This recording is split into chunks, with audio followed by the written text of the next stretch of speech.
Hola a todos, ¿cómo están? Un curso de método de estudio bíblico es bastante difícil de hacerlo a distancia porque es tan importante la práctica supervisada sobre todo.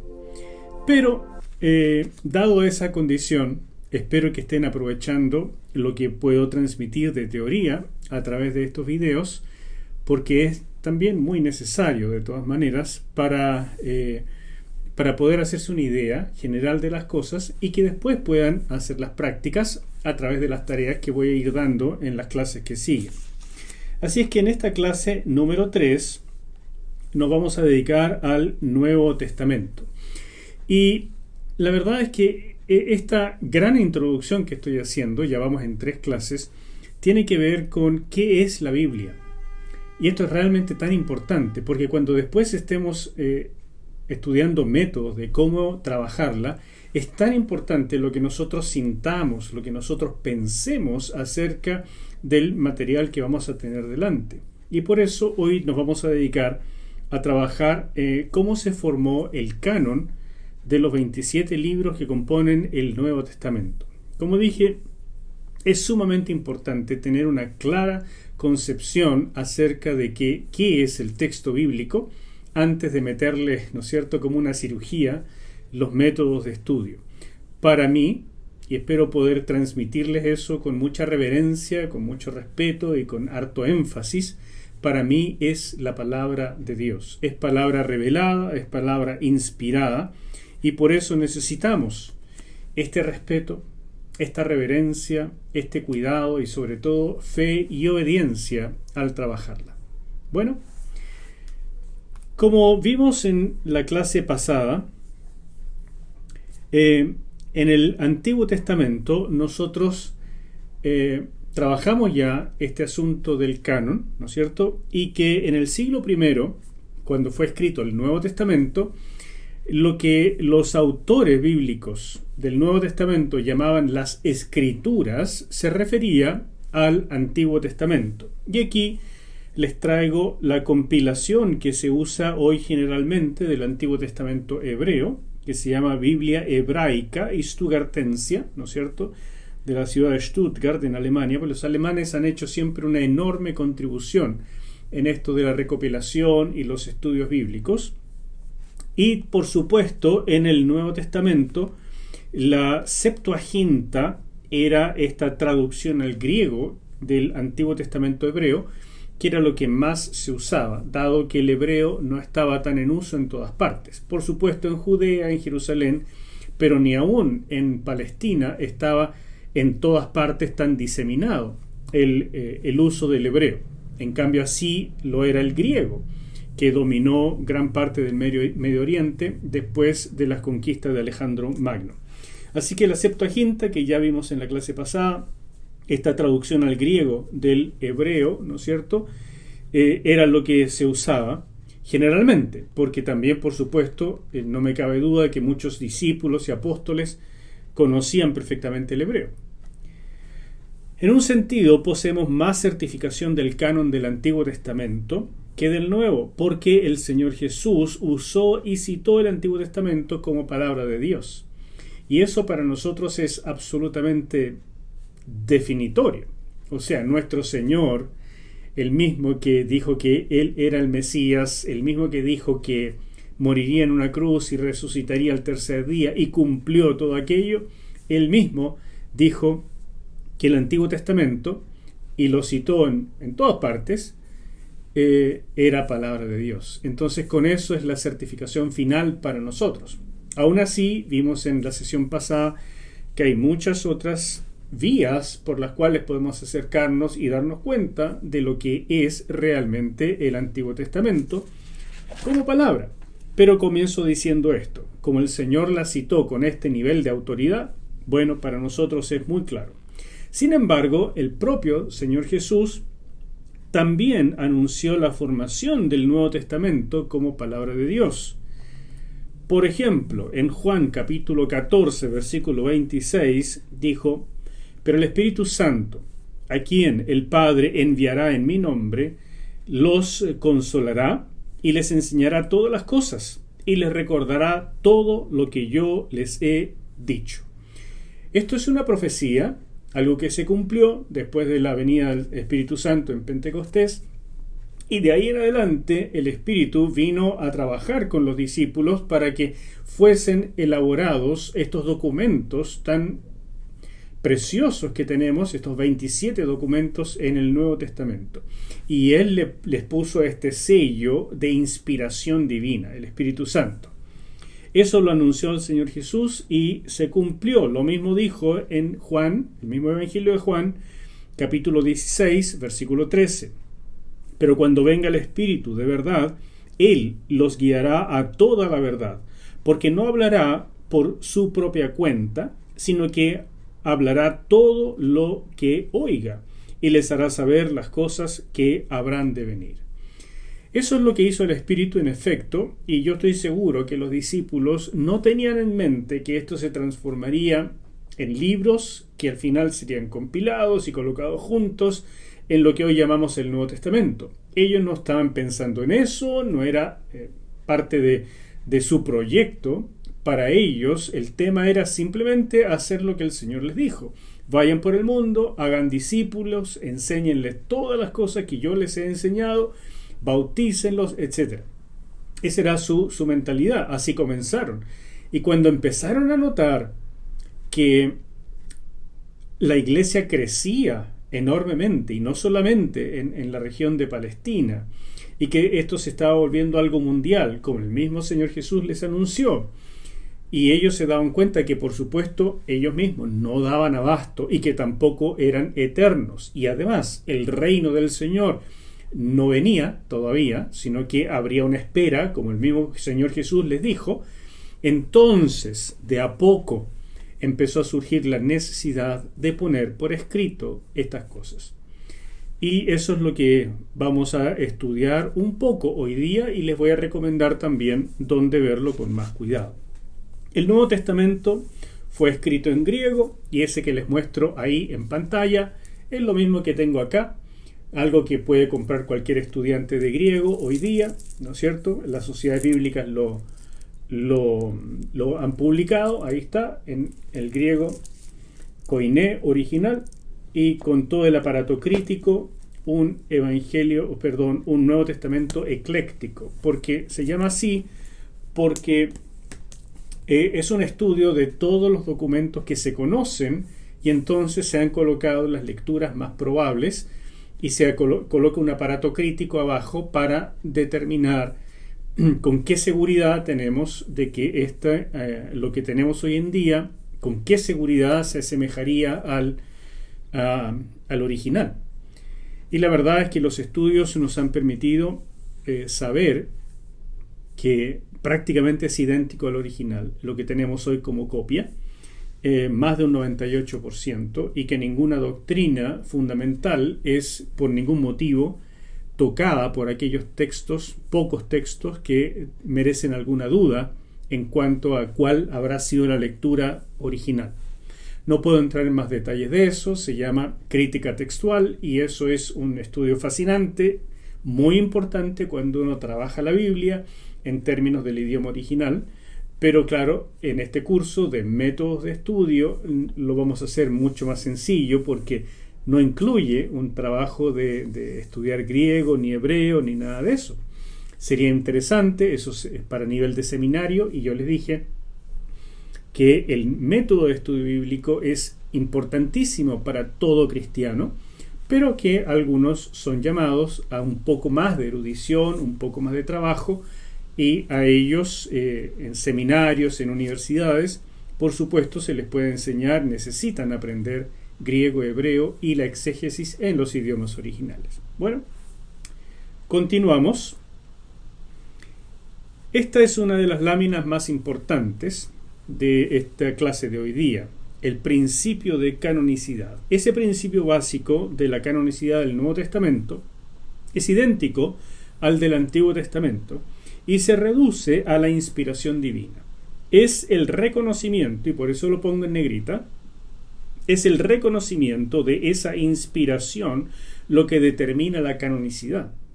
Es decir, la iglesia de la época apostólica fue reconociendo y recibiendo los libros en la medida que se comprobaba que venían de un apóstol o de un asociado a un apóstol, como por ejemplo lo eran Lucas y Marcos, que no eran apóstoles, pero que estaban asociados a alguno. Lucas con Pablo, Marcos con Pedro. ¿No es cierto? Algún asociado o algún discípulo de apóstol. En resumen, la Iglesia no decidió formar un canon, no decidió estos son los libros que queremos, estos son los que no queremos. Ese es un trabajo que fue necesario hacer posteriormente. Pero la Iglesia, y me refiero con Iglesia no a un concilio, no me refiero a un colegio de cardenales, no me refiero a los líderes, no, me estoy refiriendo al pueblo, a las iglesias locales, las iglesias hogar, que era la manera en que la Iglesia trabajaba en el siglo I, el siglo II, III y hasta el IV incluso, aunque mucho menor medida porque ya empezó a institucionalizarse la Iglesia. Pero en los primeros siglos esa era la manera en que la Iglesia funcionaba. Y la Iglesia entonces, el pueblo, la gente, tú y yo, en aquella época, iba reconociendo estos escritos en la medida que todavía estaban muy cerca a la época apostólica y entonces tenían esta información de primera mano de que tal o cual documento había sido escrito por una persona que se guardaba la información de quién era un apóstol, era un asociado a un apóstol, con qué respaldo venía, y en esa medida empezaba a ser recibida por la Iglesia. Aún así, no todas las cartas, no todos los escritos se conservaron. Por ejemplo, sabemos que algunos escritos de Pablo se perdieron. Él escribió una carta a los laodicenses, sabemos eso, y nunca llegó a estar en el Nuevo Testamento. Así es que hay cartas o escritos en general que no forman parte del Nuevo Testamento, aunque fueron elaborados por un apóstol. Y sin embargo, hubo muchos otros escritos elaborados por gente que no eran apóstoles y que tenían otras intenciones, y que la Iglesia, la gente, tuvo que juzgar, discernir si esto finalmente lo iban a aceptar como palabra de Dios o no. Y ya vamos a ir viendo los criterios que usaron para eso. Esto es muy importante porque no fue una persona o una institución, en este caso la Iglesia, la que definió si un libro bíblico era inspirado o no, vale decir si era palabra de Dios o no. El libro era o no era, de frentón, cuando fue escrito, palabra de Dios. Y entonces la Iglesia en su conjunto, la gente, los que escuchaban la lectura, los líderes que lo recibían, todos en su conjunto, fueron dando testimonio de que sí les parecía que esto venía de Dios. Es una cosa de emoción, de intuición, del Espíritu Santo hablando dentro de ellos y en conjunto, esta sensación conjunta de unidad, diciendo este libro verdaderamente es. Eso es lo que pasó. Así de informal y así de intuitivo, si tú quieres. Yo diría así de sobrenatural. Entonces, la Iglesia fue reconociendo que el libro tenía o no las características de inspiración, que vamos a ver más adelante cómo lo hicieron para determinar eso. Y en una primera etapa, lo más importante, sin duda, fue el reconocimiento de que esto fuera obra de algún apóstol o de alguien asociado con un apóstol. ¿De acuerdo? Eso era lo más importante. Y como estaban tan cerca de la época apostólica, claro, entonces ellos tenían la información de primera mano de que en verdad esto lo escribió Pedro, de verdad esto lo escribió Marcos, de verdad esto lo escribió Pablo, de verdad fue escrito por Mateo, etc. Bueno, quiero mostrarles un ejemplo que es bien importante. El alcance geográfico de esto. Mientras el Antiguo Testamento se circunscribió a un pueblo, en una tierra, entonces en un sector muy pequeño del mundo, a diferencia de eso, el Nuevo Testamento fue escrito y diseminado a lugares muy amplios. Entonces, el alcance geográfico tuvo una notable influencia. aunque escribir el Nuevo Testamento tomó un periodo mucho más corto que el del Antiguo, el alcance geográfico fue mucho más amplio. Y eso provocó cierta lentitud en el reconocimiento de algunos libros en toda la cristiandad. Claro, porque un libro se escribía en una zona y no necesariamente era conocida muy pronto en otra. Demoraba. ¿Cómo? Demoraba en que fuera copiado, demoraba en que fuera transportado, demoraba en que fuera diseminado, porque no es algo tan sencillo como llevar de esta ciudad a esta otra ciudad y ya estamos listos.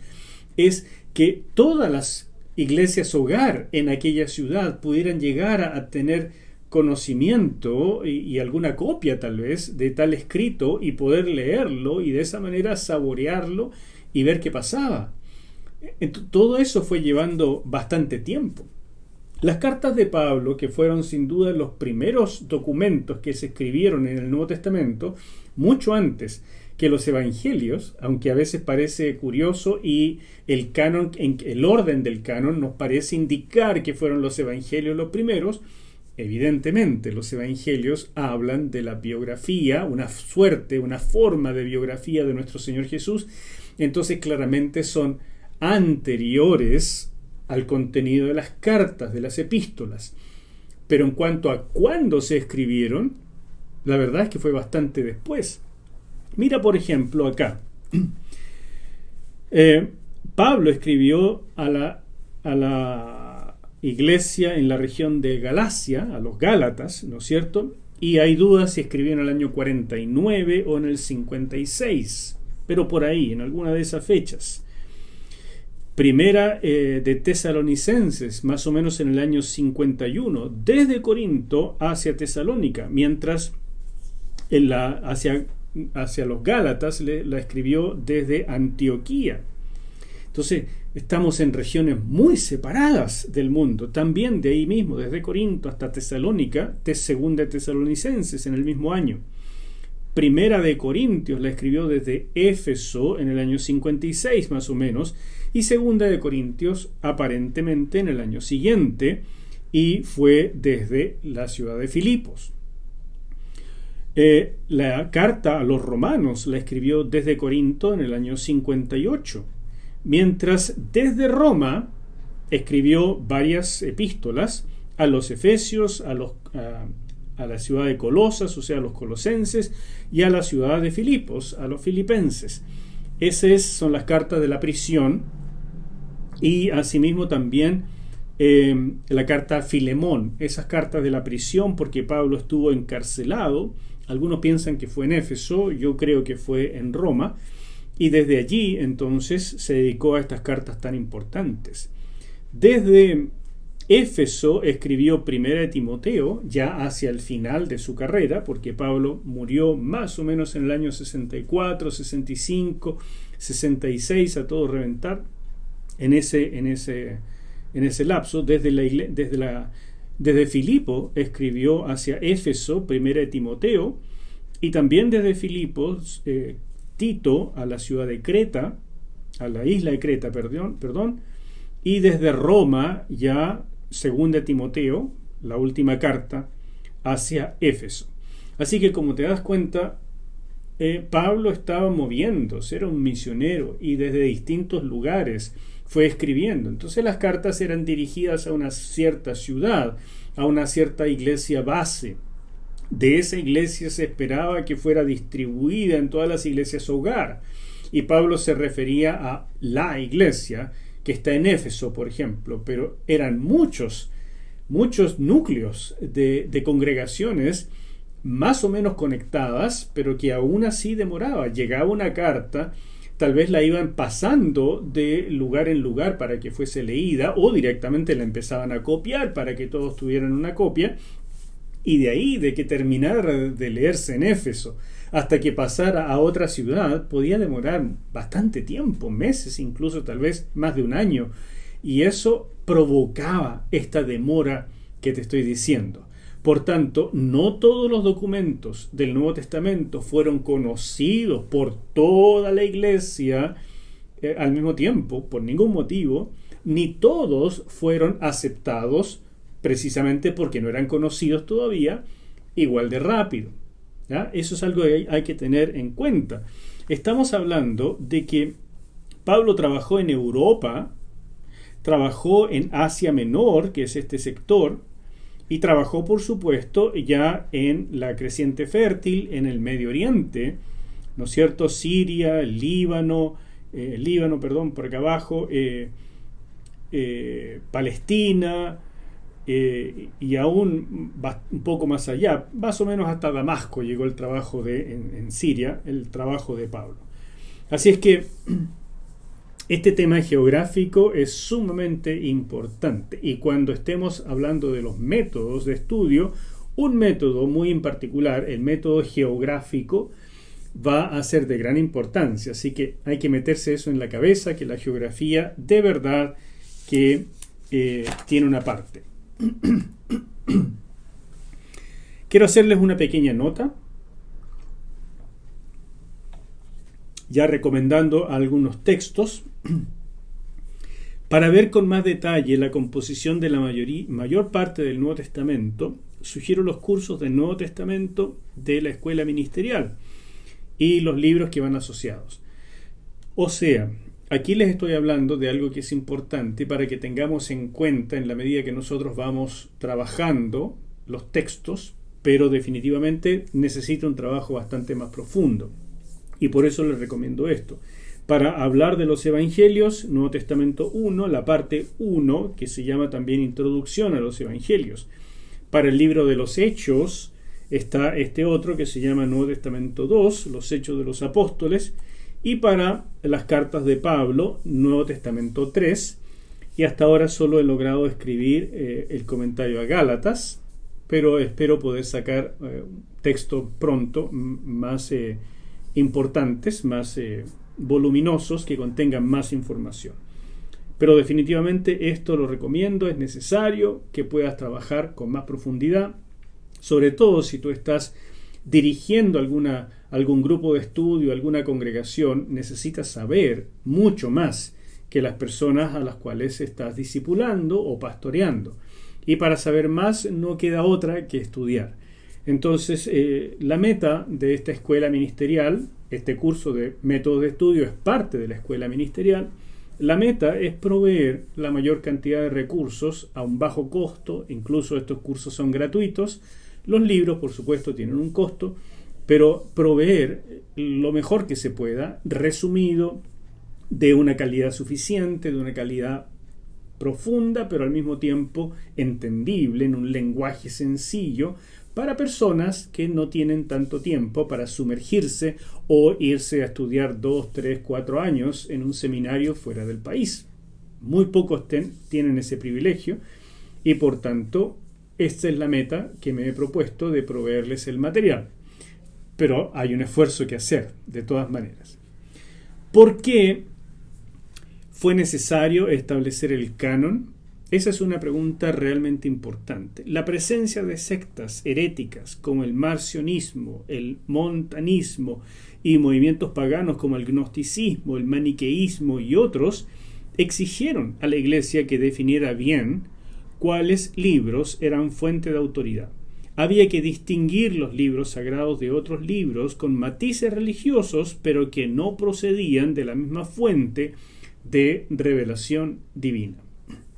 En otras palabras, cuando comenzó a surgir esta oposición o estas otras alternativas, vale decir, el viejo truco del diablo de ir colocando algo paralelo, algo anexo, algo parecido pero falso, cuando la Iglesia se vio enfrentada a eso, es que comenzó a tratar de definir qué es lo que era y lo que no era, qué es lo que el conjunto de personas llamado Iglesia aceptaba como palabra de Dios y al mismo tiempo aquello que era rechazado. Allí, claramente, los líderes, las personas de más conocimiento y más avesados tuvieron un importantísimo papel para definir, para ayudar. Pero les insisto en que la aceptación, así como el rechazo, fue una cosa muy popular, no organizada desde concilios y autoridades, sino más bien desde las mismas bases, pero que después, por supuesto, fue articulada por las personas que estaban a cargo. Y les pongo el ejemplo de esta barra de que es el metro. Es una definición también. Este prototipo histórico de la barra del metro, hecho en aleación de platino e iridio, que fue el patrón entre 1889 y 1960. Hoy en día se hace esto más bien con un láser, mayor precisión, pero en todo ese periodo, esta barra que se conservaba en Francia, era el patrón, y si alguien que quería saber cuál es exactamente el metro, tenía que ir y medir esta barrita y decir, bueno, esto es por definición un metro. Y eso en 1800 y tanto, o sea, en el siglo XIX, comenzó la preocupación, porque habían muchas medidas diferentes. Algunos medían en pies, otros en yardas, ¿no es cierto? Pie y yarda, la medida inglesa. Otros pesaban la forma métrica, con el centímetro, el milímetro, el decímetro y finalmente el metro. Y entonces empezaron a preguntarse, porque hay gente que tenía un metro más larguito que otro. Entonces, ¿cuál es la norma? Cuando uno empieza a sentir el desafío, es que siente la necesidad de establecer una norma, un patrón. Y así como ocurrió con esto, de las medidas longitudinales y muchos otros sistemas de medición en el mundo, o sea, las ciencias, así también fue en la cristiandad con los libros inspirados. Y fue este proceso de definición. Aquí les hablé de algunos movimientos heréticos, que no tengo tiempo de explicarlos con mucho detalle. Es tan importante que puedan estudiar historia de la Iglesia. Es realmente fundamental. A mí me apasiona porque encuentro que es entender nuestras raíces, por qué ocurrieron las cosas. Hay gente que tal vez le aburre o no le gusta estudiar historia, pero si uno no sabe de dónde viene y no sabe la fuerza de las cosas que han ido ocurriendo a través de la historia, bueno, la verdad es que no reproduce necesariamente los aciertos del pasado, sino más bien los desaciertos. Y por lo tanto, les insisto, esto es algo re importante. El marcionismo viene de una persona que se llamaba Marción del Ponto, y fue maestro, a veces considerado gnóstico, pero es medio raro como gnóstico, pero por ahí tiene algunas cosas. Y él enseñó en Roma entre los años 137 al 144, o sea, en el siglo II y bastante cerca de la época apostólica. Y él fue el primero en decir que tenía un canon de la Biblia, o sea, él estableció los libros que para él eran verdaderamente de Dios. Y lo que él hizo fue quitar todo lo que olía a judío. Tenía una fobia contra eso. Entonces quitó el Antiguo Testamento, quitó 3 de los evangelios y solo se quedó con Lucas, y a Lucas también lo truncó, le quitó todo lo que parecía medio judaico y se quedó con las cartas de Pablo porque eran mucho más orientadas al mundo gentil y cosas por el estilo. Entonces él estableció un canon de lo que era verdaderamente palabra de Dios, y la iglesia empezó a saltar y a decir, pero es que nosotros no lo vemos así, nosotros nunca hemos entendido de esta manera, si nosotros también entendemos que Mateo es completamente palabra de Dios, y Marcos, y por supuesto Juan, y qué sé yo. Y entonces empezó esta disputa y fue necesario definir. Antes de Marción no existía una lista de los libros del Nuevo Testamento. Y para los cristianos las escrituras eran simplemente los libros del Antiguo Testamento, y más precisamente de la Septuaginta, que era lo más leído. A nadie parece que se le hubiera ocurrido que era necesario establecer una norma de estos 27 libros. Pero, como les dije, esta lista no se hizo de manera formal, sino que precisamente ante estos desafíos se hizo necesario empezar a definir. También el otro movimiento que menciona acá, el montanismo. El marcionismo es a raíz de Marción del Ponto.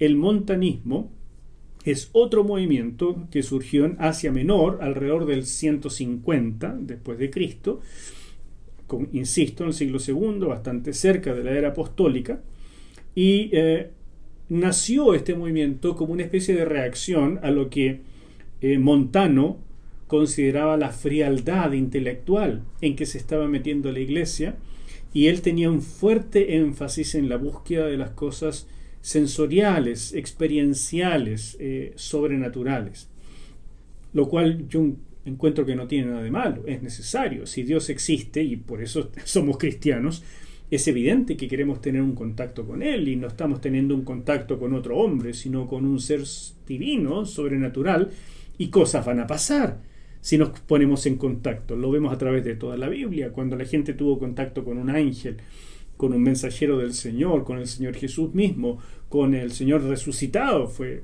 tremenda la reacción que hubo cuando la gente tenía algún contacto directo con Dios, el Dios nuestro todopoderoso. Evidentemente le pasaban cosas. Así que eso yo creo que es importante. Pero hay que entender el trasfondo. Montano, antes de convertirse al cristianismo, fue sacerdote de la diosa Cibeles. Y entonces, en cierta manera, con poca instrucción, importó todas estas cosas al cristianismo.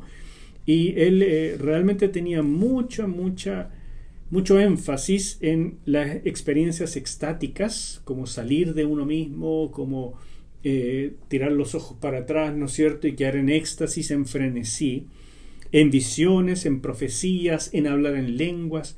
O sea, sería como el mundo pentecostal de ahora, pero sin la instrucción bíblica necesariamente, y con énfasis que muchas veces fueron rebatidos por los primeros cristianos como una tendencia falsa.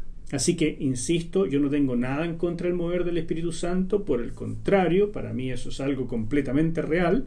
No tengo nada contra los pentecostales ni los carismáticos, por el contrario, creo que ellos han revivido algo que la iglesia también en mucho tiempo permitió que quedara dormido, y creo que es algo necesario en la iglesia en todo tiempo, pero junto con la instrucción, junto con la palabra, porque cuando tú sacas o separas estas cosas, entonces la carne comienza a dominar, no el espíritu.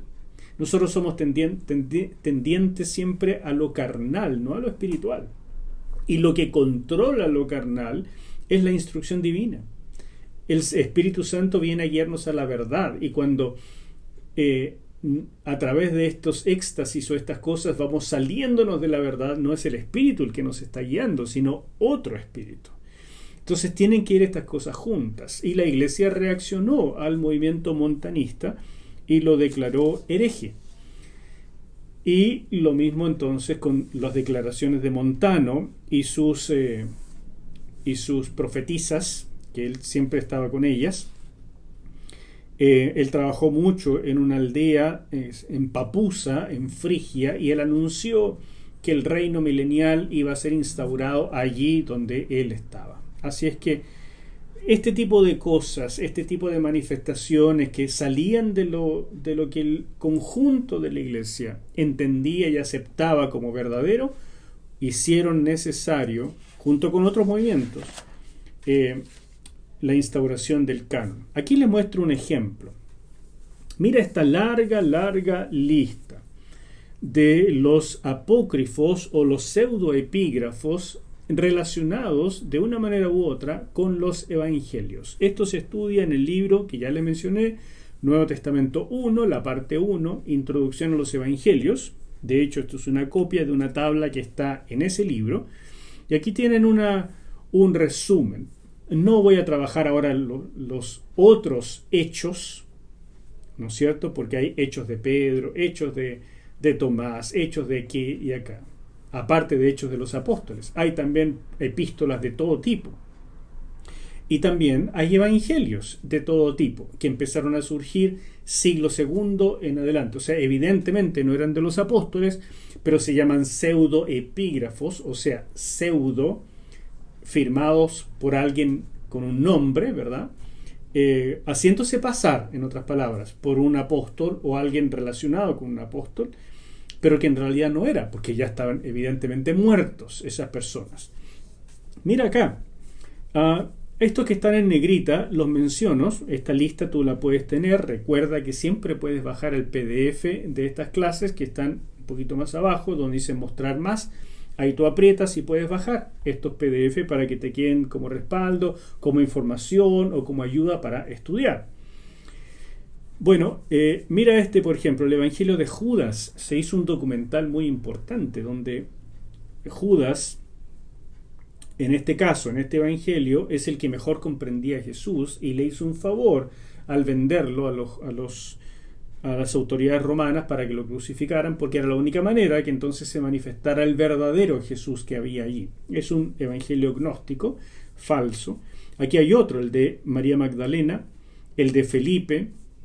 Estos de María Magdalena y Felipe son la base de esta película que se hizo, El Código de Da Vinci, ¿no es cierto? Esos fueron la base. Por aquí hay otro bien importante, el Evangelio de Tomás. Esta es la base de una película que se hizo también que se llama Stigmata, o sea, estigma. Y es bastante antigua esa película, tendrá unos 25 años por lo menos, pero se basó precisamente en el Evangelio de Tomás. Y fíjate que este es de fines del siglo I o principio del siglo II, o sea, realmente 10, 20 años más viejito que el Evangelio de Juan. Y este contiene 114 supuestos dichos del Señor Jesús en arameo. Pero como te digo, son más bien asuntos gnósticos. Todo esto fue descubierto en una biblioteca en Nag Hammadi, en Egipto, en el Alto Egipto, en 1945. Se descubrieron 11 códices, ya les dije lo que era un códice, escritos en copto. Copto es una forma de egipcio antiguo, pero escrito con los caracteres griegos. Entonces es una lengua muy antigua. Y estos escritos se encontraron, era una biblioteca gnóstica. Insisto, lamentablemente no puedo profundizar mucho más porque no es el objetivo de este curso. Cuando hagamos otro curso de historia o algo por el estilo, ahí sí puedo profundizar, pero en este no. Y la verdad es que la mayor parte de estos escritos recién pudieron ser traducidos en 1977. Los 52 documentos que se encontraron en la biblioteca de Nag Hammadi.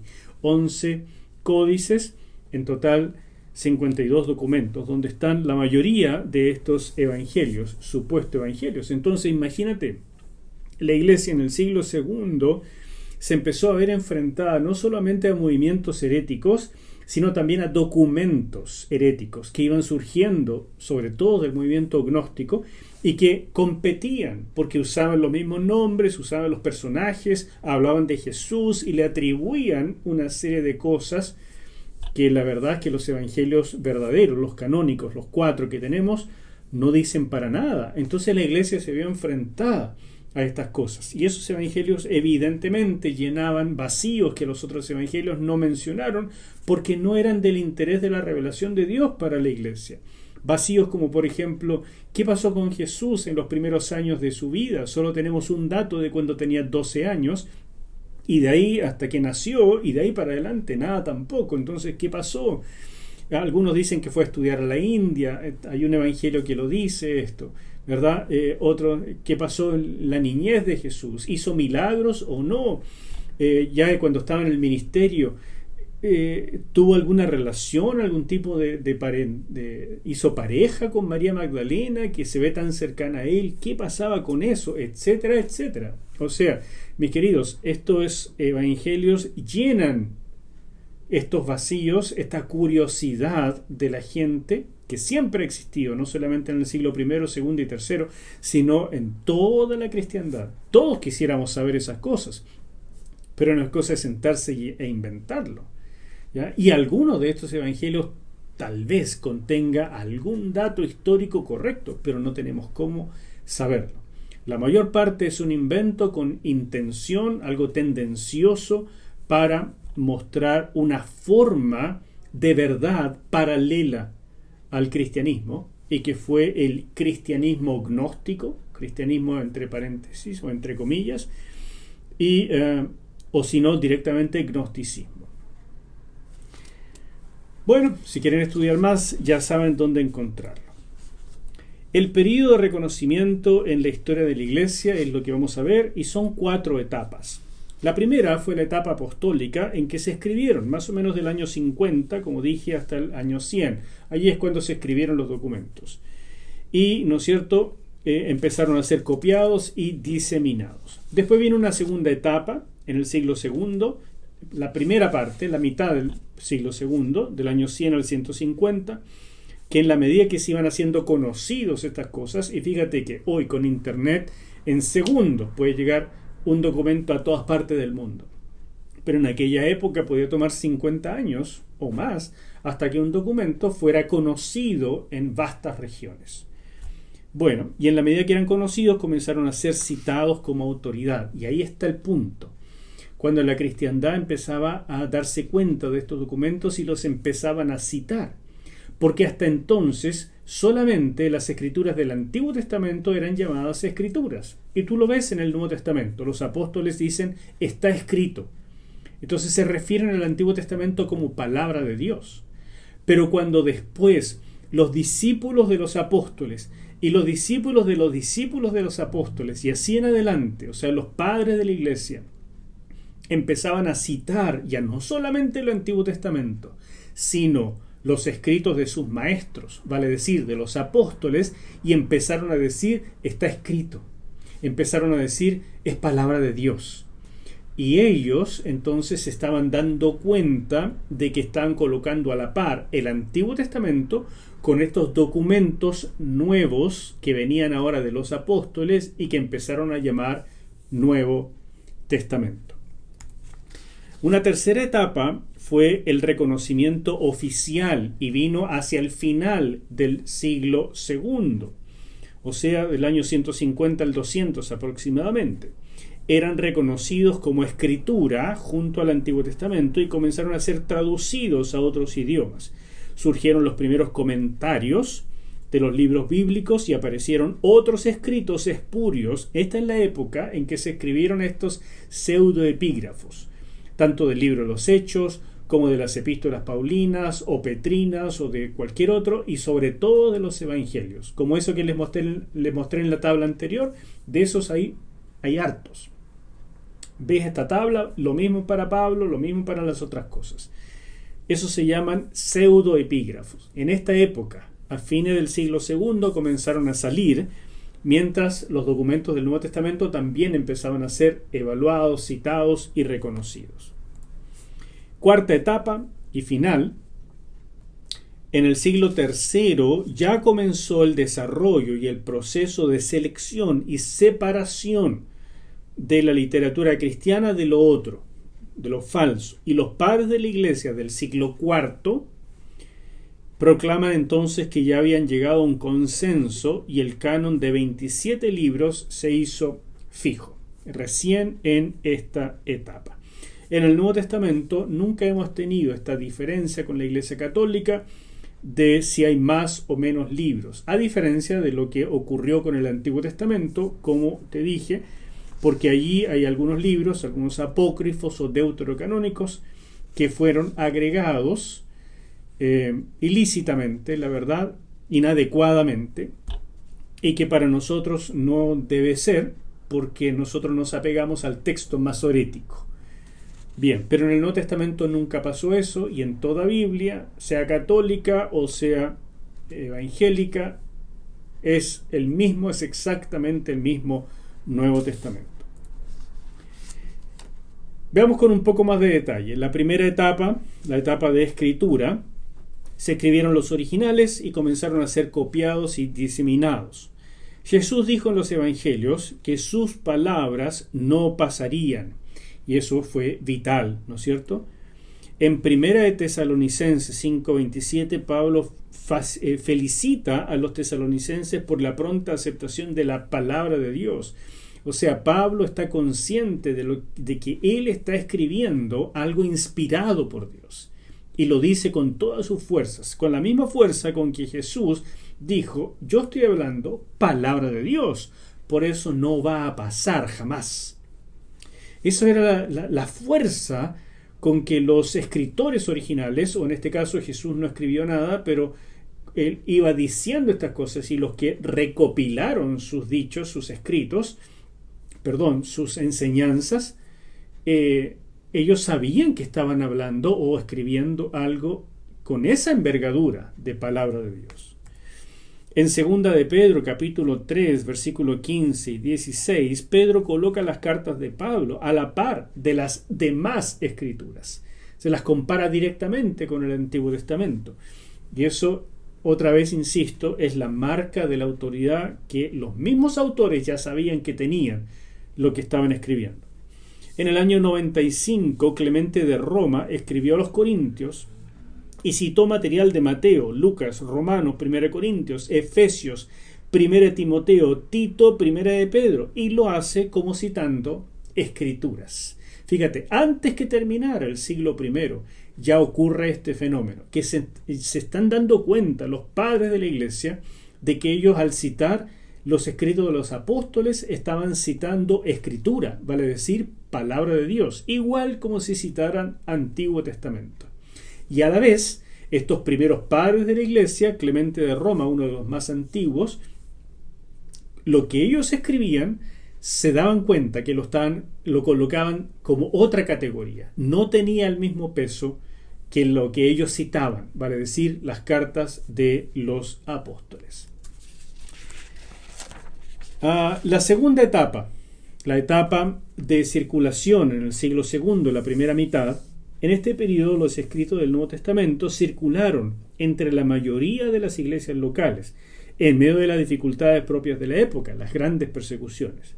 Los libros fueron conocidos y reconocidos por casi todos los cristianos, en la medida que iban llegando, con la demora propia, que ya dije, por la geografía. Bueno, eso iba ocurriendo. Para el año 125 ya hay clara evidencia de que los 4 evangelios, así como las cartas paulinas, eran reconocidos y usados en todos los centros cristianos. Eso es un dato fundamental. De este año 125 se cree que es el P52. ¿Te acuerdas que lo mencioné ya? El papiro 52, que realmente es un pedacito chiquitito del Evangelio de Juan, del capítulo 18 del Evangelio de Juan, que se escribió entre el año 100 y 125, así que tirándome hacia lo más lejano, hacia el 125, ya había un claro testimonio, y estamos hablando solo 35 años después de que se escribió el Evangelio de Juan. Ya había un claro testimonio en relación con los 4 evangelios canónicos y todas las cartas paulinas, las 13 cartas. Eso realmente era muy, muy importante. Eso demuestra que la aceptación de estos libros, de estos documentos, no estaba siendo impuesto por concilios o autoridades eclesiásticas, sino que era algo que estaba ocurriendo de manera muy espontánea, muy sublime, muy sobrenatural, entre el pueblo, entre las iglesias locales. Y por supuesto, algunos líderes después comenzaron a formalizar. Los primeros 3 padres más notables de la iglesia, Clemente, Policarpo e Ignacio, usaron la mayor parte del Nuevo Testamento y la citaban como autoridad de escritura. Policarpo, por ejemplo, que fue, él conoció a algunos discípulos, a algunos apóstoles, se dice que fue discípulo personal de Juan, del apóstol Juan, y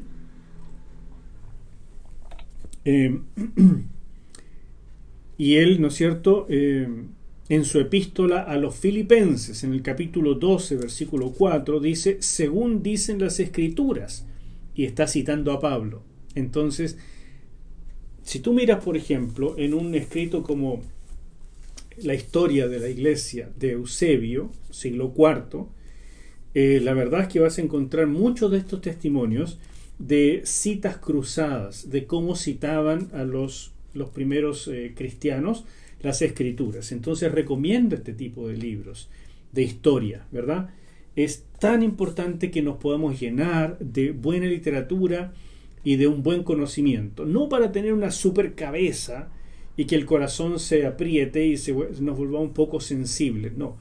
Espirituales de verdad, con un buen conocimiento, con una buena relación con Dios, con una buena relación con el prójimo, con un entendimiento de que la iglesia son personas, no números, etcétera, etcétera, pero al mismo tiempo sobre una buena base de conocimiento. Amén.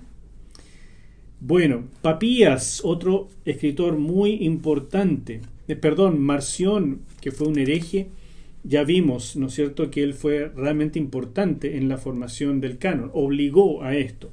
Justino Mártir. Justino se le dio el sobrenombre de mártir porque murió martirizado. Y él, la verdad es que tuvo una importancia grande en todo esto, porque describe los servicios de adoración de la iglesia y compara los escritos de los apóstoles con los profetas del Antiguo Testamento. Entonces, estos testimonios tan tempranos. Papías, por alguna razón no lo anoté aquí, Papías de Hierápolis, también muy temprano, más o menos del 130 al 140, es donde él trabajó, escribió. Usó Mateo y Marcos como la base de su exposición de las palabras del Señor Jesús, y él las cita plenamente como escritura, aunque de Papías no tenemos nada concreto hoy en día. Sus escritos se perdieron, pero algunos son citados por Eusebio, por Ireneo, por otras personas. Bueno, estoy hablando de personajes antiguos, personajes de la iglesia que debes conocer. Tercera etapa, de canonización o reconocimiento oficial, la segunda mitad del siglo II.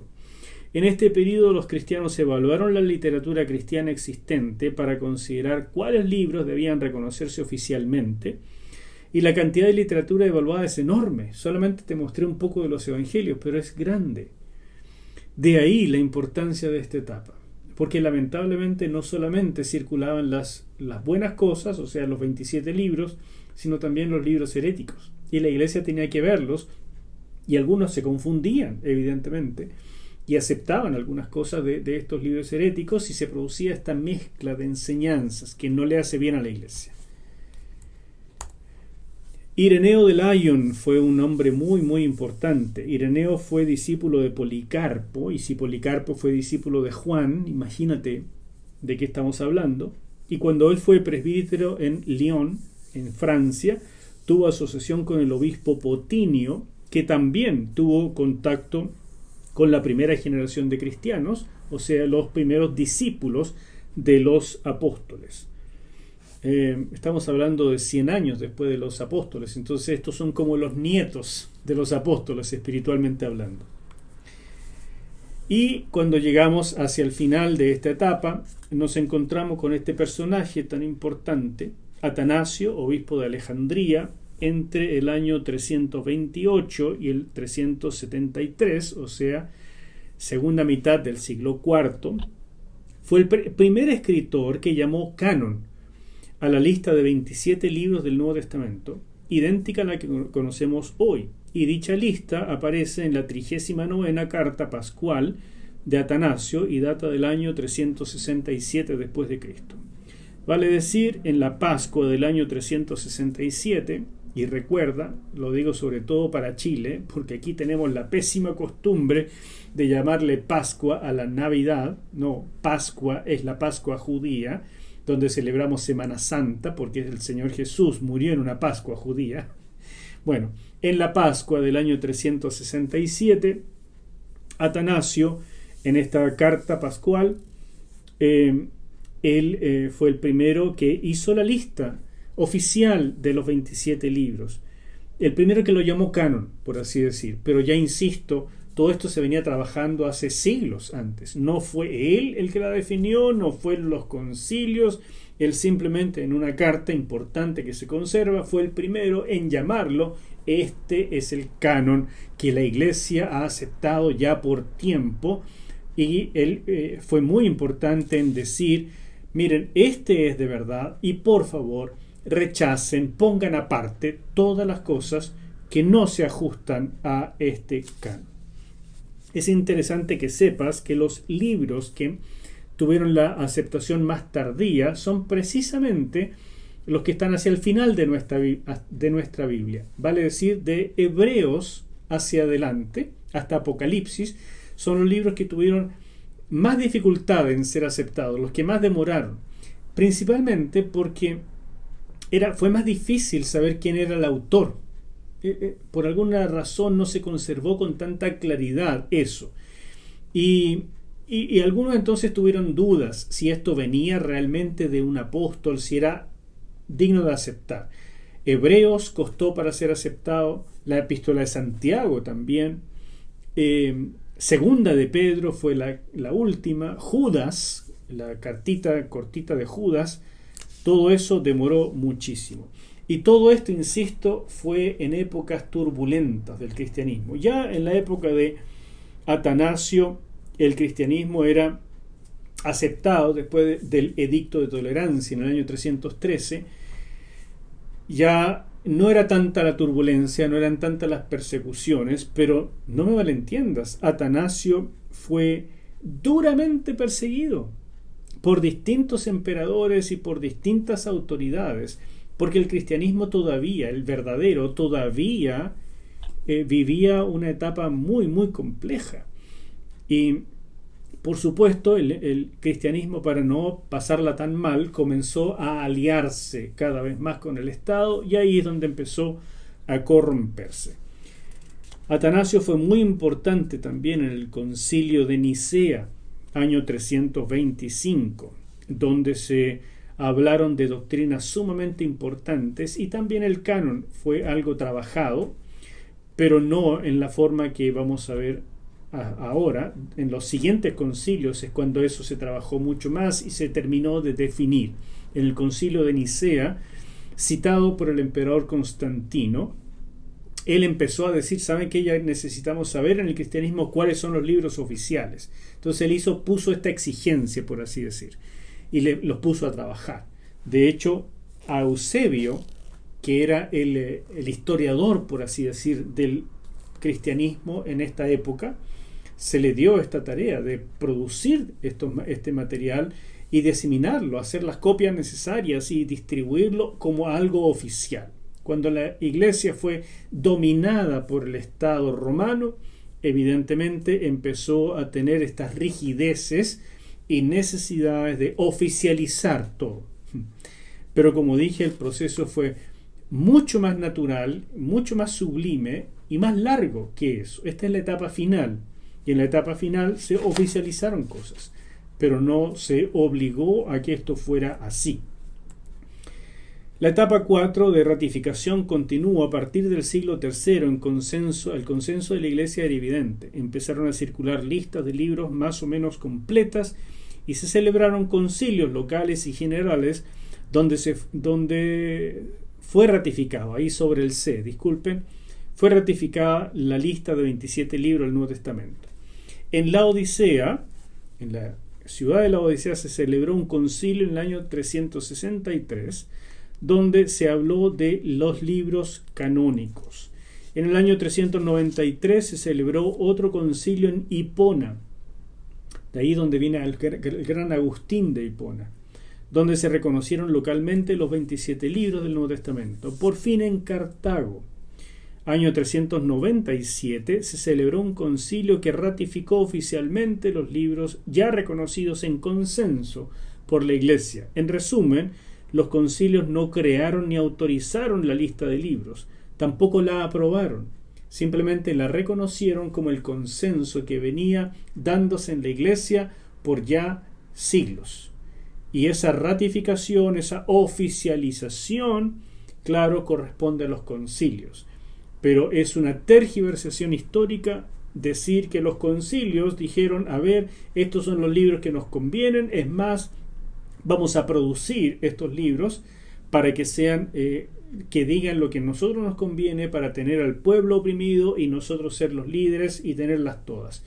Este, que es el esquema de la crítica a la Biblia, es falsa. Es una postura errónea desde el punto de vista histórico. No fue así. Y es importante que lo tengamos en cuenta. Es el Espíritu Santo el que les dio las características de inspiración, no los hombres. En otras palabras, la Iglesia no formó el canon, sino que lo reconoció. La Biblia no es la reunión autorizada de libros, sino la reunión de libros autorizados. Un juego de palabras interesante para memorizar. Si alguna vez estás en un examen, y vas a tener varios exámenes en este curso, esa es una frase que tienes que memorizar. Concluyo la clase de hoy, un poco más larga que las otras, hablando de las pruebas de la canonicidad. ¿Qué es lo que hicieron para oficializar? ¿En qué se basaron? Y también cómo fue el proceso, en qué se fijaba la gente para decir este libro es o este libro no es. Para llegar al consenso sobre cuáles libros eran canónicos y cuáles no, los líderes cristianos usaron los siguientes criterios. En primer lugar, el autor. El autor era muy importante. Es imposible separar el libro de su autor cuando se trata del canon. Tanto los judíos como los cristianos reconocían el carácter santo y la autoridad de los hombres de Dios que habían escrito los libros sagrados. Si se trataba del Antiguo Testamento, se reconocía la autoridad del legislador, Moisés, por ejemplo, del profeta, Isaías, Jeremías, etc. Si se trataba del Nuevo Testamento, el libro tenía que haber sido escrito por un apóstol o por alguien respaldado por uno, como dije, por ejemplo, Marcos o Lucas. En segundo lugar, el idioma. Este fue un criterio menor, pero también se usó en alguna medida. Aunque no fue una prueba concluyente, sí fue utilizado. El libro del Antiguo Testamento tenía que estar escrito en hebreo y el del Nuevo Testamento en griego. Que no me vengan con copto, ni arameo, ni otras cosas. Tenía que ser estos idiomas en los que los originales, ¿no es cierto?, fueron escritos. Como dije, no fue esto lo más importante, pero se usó en cierta medida como criterio. 3. El contenido, o sea, la evidencia interna. Esta era una de las pruebas más importantes. El libro mismo debía presentar una evidencia interna de su propia inspiración divina. Su contenido tenía que ser de tal manera diferente al de cualquier otro libro, religioso o no, que el lector creyente podía convencerse fácilmente de la autenticidad y autoridad del libro. Vale decir, el autor tenía que ser alguien asociado a un apóstol o apóstol. Y sus palabras tenían que tener este sonido de autoridad. Así dice Dios, el Señor dijo, el Señor me ha revelado, este tipo de cosas. Y, por supuesto, no contradecirse con lo que ya era escritura, el Antiguo Testamento, y no contradecirse con los otros libros del Nuevo Testamento. Y allí es donde cayeron, por supuesto, los libros gnósticos, que tenían grandes contradicciones contra los verdaderos libros del Nuevo Testamento. Y así, por tanto, la cristiandad misma fue diciendo, sabe que este huele mal, este sí huele a Dios, este huele a apóstol, este huele a palabra de Dios. Así fue, tan sublime como eso. Y cuarto y último, el consenso de la Iglesia. La ratificación de la Iglesia en cuanto a la naturaleza canónica de los libros fue la prueba concluyente. Es sorprendente que hubiera tal consenso a pesar de las herejías, las disputas teológicas y otros asuntos de la época. Bueno, mis queridos, hay muchísimo más que decir. La verdad es que es un resumen sumamente grueso a pesar del tiempo extra que me tomé. Este es un resumen de siglos de historia, de grandes debates, de conversaciones maravillosas, de escritos y documentos por doquier, cosas que debes conocer y que es bueno que estudiemos. Es importante entender qué es lo que estamos haciendo cuando abrimos la Biblia. ¿Cuál fue el proceso? ¿Qué le pasó a nuestros primeros hermanos, los que lo recibieron, los originales? ¿Cómo fueron copiados? ¿Cómo llegaron hasta nosotros? ¿Por qué fueron traducidos? ¿Qué fidelidad tienen las traducciones que tenemos hoy? Todo eso, algunas de estas cosas las veremos más adelante, pero todo esto que tiene que ver con la Biblia misma es esencial que lo tengamos claro antes de meternos con los métodos para hacerle cirugía a la escritura y tratar de entenderla por pedacitos. La escritura, desde mi punto de vista, es palabra de Dios, inspirada por el Espíritu Santo, palabra, revelación de Dios para el hombre, norma de fe y conducta en todo lo que compete a la vida cristiana. Esa es mi convicción, espero que sea la tuya, y con eso en mente, vamos en la próxima clase a comenzar los métodos y a disfrutar de entender la Biblia con mucho más profundidad. Que el Señor te bendiga y nos vemos pronto.